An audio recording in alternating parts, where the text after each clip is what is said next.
Good afternoon, ladies and gentlemen, and welcome to Bite Time. My name is Terry Toot, and today's show will be called Party's Over. Ladies and gentlemen, Napster has been sold, and we're going to talk about the history of Napster. As some of you don't know, they are the pioneers in the music streaming, but they ran into some issues and playing music that was copyrighted, they're playing for free. We'll get into all the how it started, then it made creation of other music services that are on the network. Some of them are really good. I am a member of some of them. So let's come on back. Let me paraphrase something. Yesterday was the NCAA tournament, the Final Four games. The first game, Florida versus Texas Tech, fabulous game, even though Texas Tech should have won it. The other game was Duke versus Alabama. Alabama had beaten BYU a couple of nights before, but they looked lost yesterday, and Duke just pummeled them. So we'll get into all that in today's games. So let's come on back, have a great show, and guess what? Live your funk.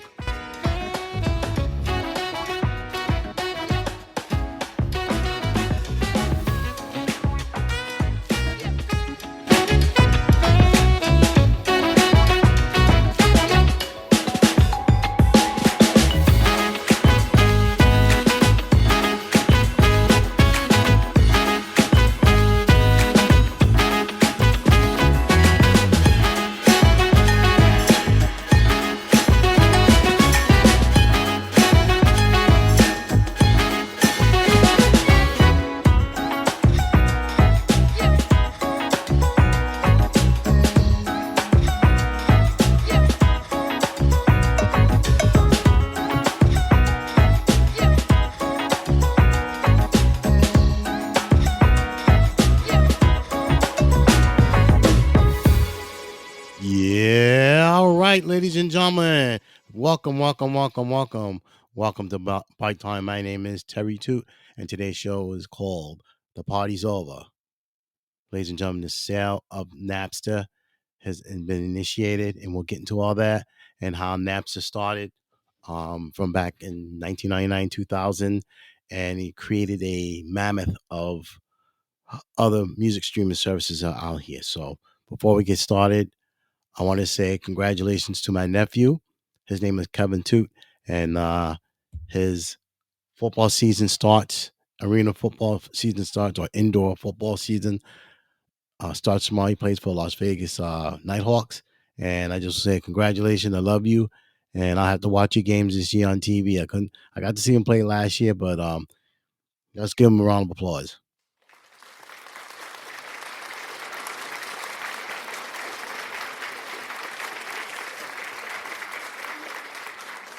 All right, nephew. Good luck. I'm gonna watch the game tomorrow.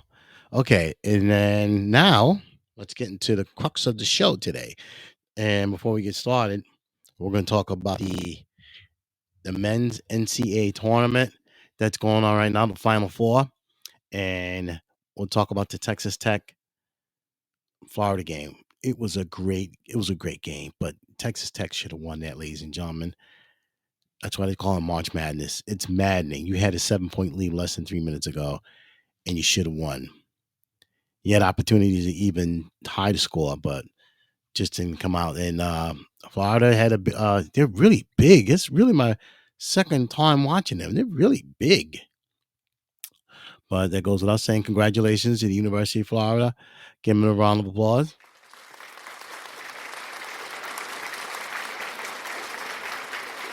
And also a big congratulations to Duke University also.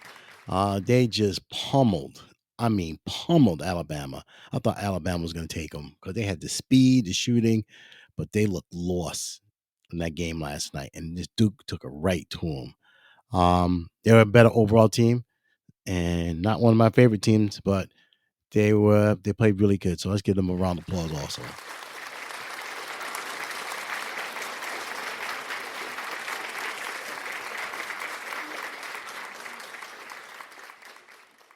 All right, ladies and gentlemen, let's get the thing started. So, ladies and gentlemen, like I was saying earlier, that back in the day, this music service thing, the sharing the music and everything was something I never thought of. And we didn't have anything back then in the 1980s, and then all of a sudden, beginning of millennium, how the internet started coming out, everyone's doing all kind of crazy things with the internet.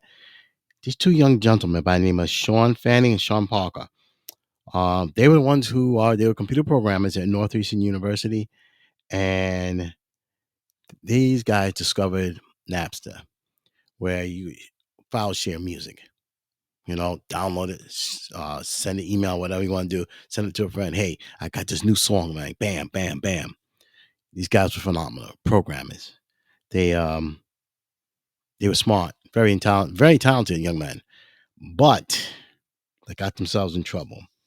The problem was they were downloading copyright music.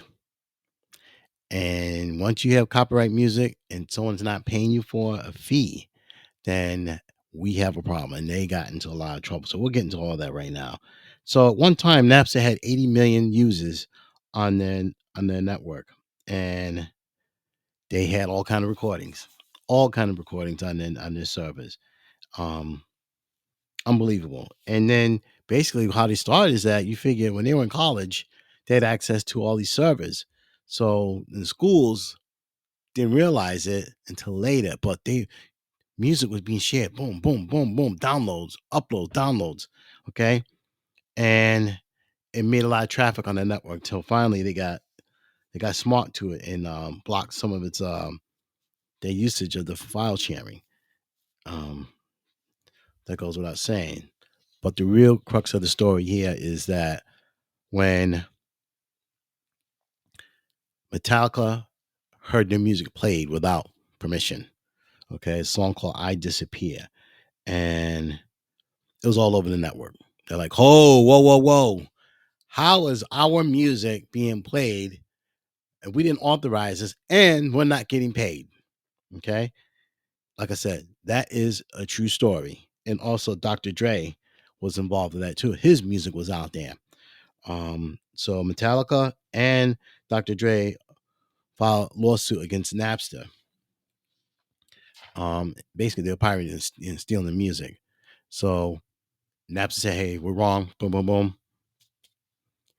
We'll pay this out of court. Boom, boom, boom." But it got ugly after that because Madonna was saying there was other users in there. So the judge made them, shut them down for a minute. But Napster did try to go public. Um, pay the record labels $1 billion for 5 years. Um, some didn't want to do it. Others, hey, but they also got caught up with A&M Records. Okay. Also the Recording Industry Association. So they were stuck getting sued by them.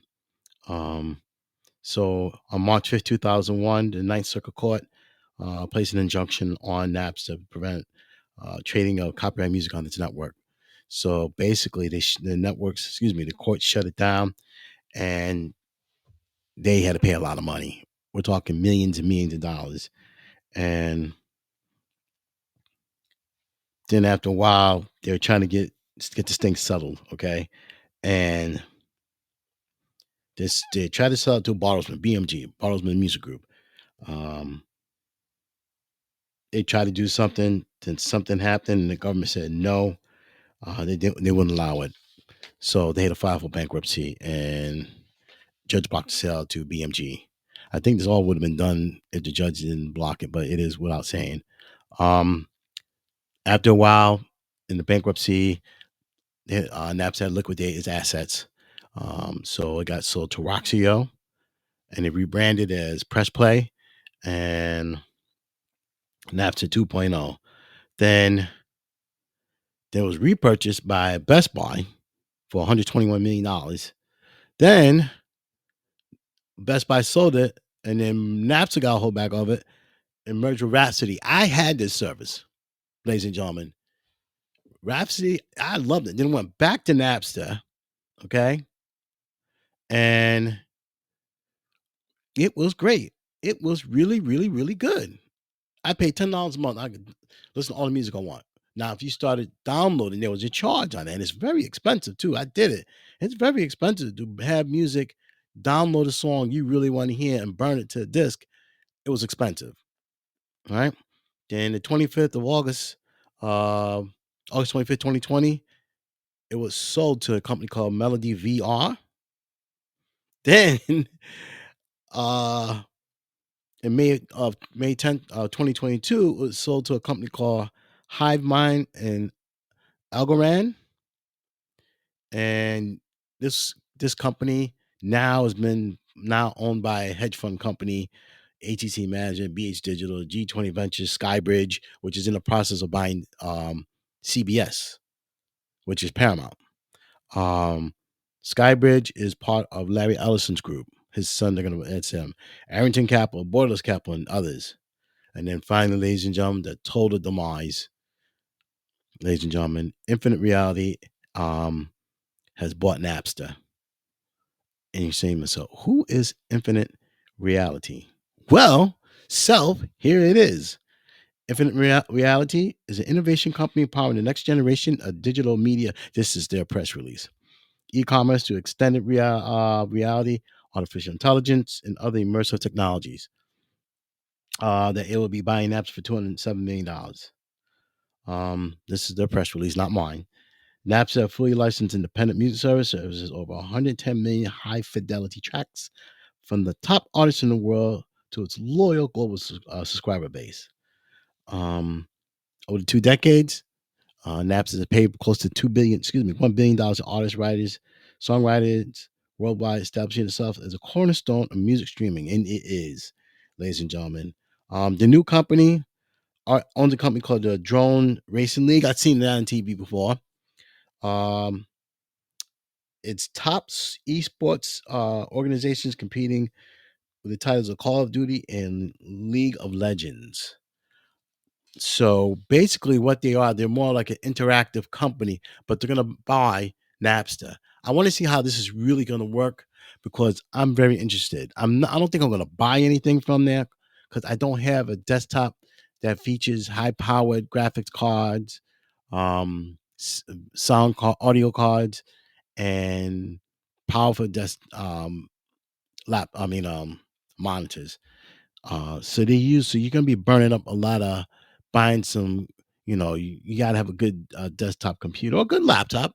I'm not a desktop guy, but if you want to be power this with the AI, all this other stuff, you're definitely gonna need a high end graphics card for this to run this service. That's what I think. But the Napster was the founder of they brought about this. They are the dominant ones who did this. If they hadn't gotten in trouble pirating the music, not paying the artists at the time, I think their service would have gone to who knows greater lengths than Spotify and some of the others. We'll get into all that also. But yeah, if they had gotten to a part where they had paid off the artists in that sale with BMG, I think they would have been. I still think they would have been a dominant group of people because they were fantastic to come up with music. Okay, so I have music services. Okay, um, I have Apple. I typed in there New York house music. Next thing you know, I'm listening to old school house music on there. Okay, it's really good. But the problem is, if you want it permanently, you could go to a place like Amazon Music, okay, and download songs like that, okay. But it's not the same. But ladies and gentlemen, it's just gonna be great. I just Napster was really, really, really. They were ahead of the time. People don't understand it. They were really, really ahead of the time. Um, what the CEO is saying right here. By acquiring Napster, we're paving a path to a brighter future for artists, fans, and the music industry at large. This is Mr. John Acunto. He is co-founder and CEO of Infinite Reality.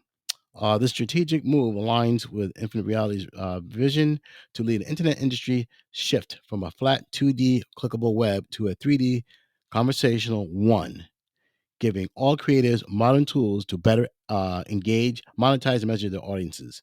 I firmly believe that the artist fan relationship is evolving, with fans craving for hyper personalized, intimate access to their favorite artists, while artists are searching for innovative ways to deepen connections with fans and access new streams of revenue. So basically, they're trying to create something that's never been done before, like Napster, and they're going to add Napster in here as their gauge to say, "Hey, this is what we're gonna come at you with 3D, um, virtual reality, uh, AI, all of this." But ladies and gentlemen, it sounds great, it really does. But you got to, like I said earlier, you got to have a computer for that can handle all that.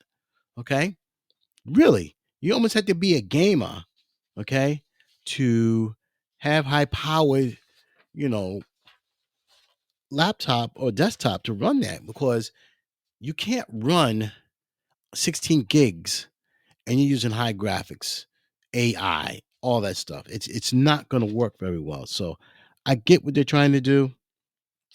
I really do. I really get what they're trying to do. Will it succeed? I don't know, ladies and gentlemen. I got to see, because there's so many other things out there that are, there's a cost involved. So I got to see it. I need to go on the website. I didn't go on the website yet and check it out, but I would have to see that. The CEO will be John Vlasopoulos. If I'm saying that the Greek pronunciation, I apologize. He will be CEO as we speak, and he's also going to take on the broader role of IR globally. Um, he was appointed CEO of Napster in 2022, and did a reconstruction, all that. And Mr. Vasopoulos, he used to work. He was a global head at Roblox. That was another service that was out there. So he did start his career as an executive at BMG, and he invested in Napster too. So that goes to tell you, he's an executive entrepreneur, and evidently he has a good track record of technology, music, gaming, and entertainment. So we have to see how this is going to work. Um, like I said, I got to check it out on the internet and see how good this service is. I've never heard of them before, ladies and gentlemen. I'm being honest. I've never heard of them. And like I said, I'm looking forward to seeing basically what they have, because to me, I just think that what Napster did was, who would have thunk? Who would have thunk of this, something like this, and look what it's created. I'm going to get into all that. One more thing about Infinite Reality.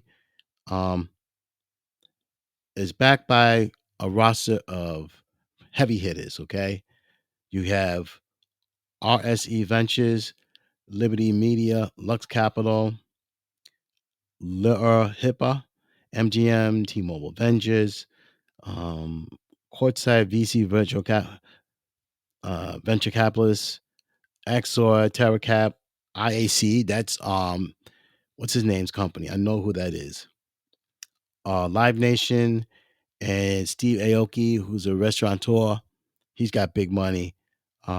Imagine Dragons, NBA player Rudy Gobert, and tennis player Taylor Fritz. And if you want more information on the company, you can go to infinitereality.com. Um, like I said, the company was founded in 2019 by Mr. John Cunto. Their all corporate offices are in Norwalk, Connecticut. All right. So, ladies and gentlemen, it's unbelievable what has happened here. It's Everything is changing really, really fast here. And Napster, like I said, I listen, what they did was wrong, but it's they opened the eyes to everyone that hey man, you can get music this way. Instead of going and buying stuff at the record stores, we can get music on the internet.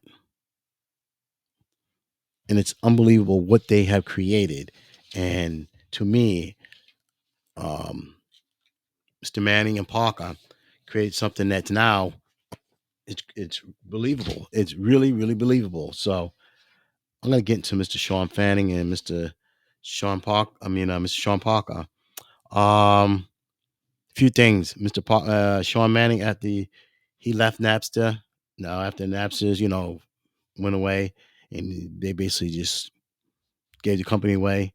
Um, Mr. Fanning, we'll start with him, is co-founded Rupture, which was sold to Electronic Arts, and then he co-founded Helium. Um, Mr. Parker is now a managing partner at Founders Fund. He's invested in Spotify and co-founded Airtime and the Parker Foundation. Sean Fanning right now, his net worth is $70 million. He is credited, him and Mr. Parker, Sean Fanning, Sean Parker, they created Napster, ladies and gentlemen. People say, what is Napster? Well, I did some digging. And the reason why they call it Napster, um, because Sean Fanning had frizzy hair.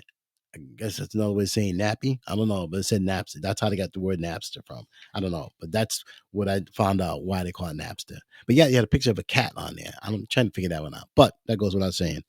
Um, yeah, so they have put something in the electronic realm in technology that has never ever been done. And you know what? For that, ladies and gentlemen, we gotta give them props.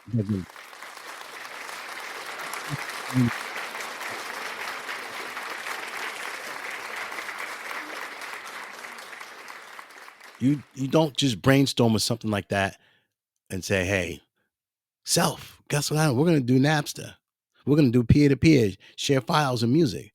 No one has ever thought of that before, so you got to commend those guys. That's fantastic to really think of something like that. Um, Mr. Parker, like I say, he became a managing partner at Founders Fund, a venture capital firm. He's invested in Spotify, like I said, has a seat on the board. He co-founded Causes as a Facebook application for advocacy and philanthropy. Co-founded Airtime, a social video calling service, and he co-founded the Parker Foundations, a philanthropic organization focused on life sciences, global public health, and civic engagement. Um, then he left Founders Fund in 2014. Mr. Sean Parker's net worth is $3 billion. Did you hear me? $3 billion, ladies and gentlemen. So somebody's doing something good with the money, but that goes without saying. The guys are fantastic. So before we go, I'm going to talk about some of the other um, streaming music services on it. The most popular one right now is Spotify. Spotify is by far the most dominant music streaming service because you could put your music that you created and put it on Spotify. Okay. And if people like it, they're going to jump on it. All right. Apple Music. Like I just said earlier, I have Apple Music. Okay. And I like the music on there is very good. Okay. Um, it does sound very clear. You cannot go wrong on that. Amazon Music. Nah, Amazon Music is pretty doggone good. Pretty damn good. Yes. Um, I can't play any of it because I'll get slapped by the guys. You know, they'll beat me up. They got me before. So let's listen to some music real quick. I'm gonna keep it low because this song is called Chrysalis, ladies and gentlemen. I'm gonna keep this one. Um, Amazon Music is really good, and you can pick songs that you download. They only charge like $1 or something to download songs from there, so they're good. I download music from there. YouTube Music, you know what that is. I put my podcast is on that site, and the music on there is really good too. And the videos are almost beautiful. I recommend Tidal.